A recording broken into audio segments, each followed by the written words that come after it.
हम तो कहतानी जैसे कंगना रनावत कुटैली वही मनीष कश्यप आ निरहू कुटास बढ़ी चढ़ी बोलत रही जेही सुने दे गारी बा हो गई काम।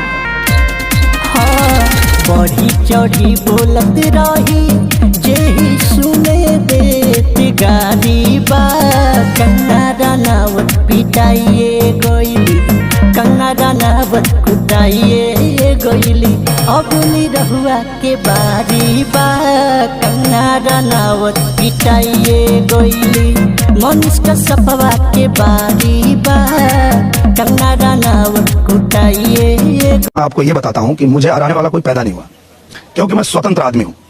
मेरी विचारधारा स्वतंत्र है, मैं किसी का गुलाम नहीं हूँ। स्वतंत्र भाव नर का अदम्य वह जो चाहे कर सकता है, शासन की क्या बिसात पांव विधि के लिपि पे धर सकता है। मैं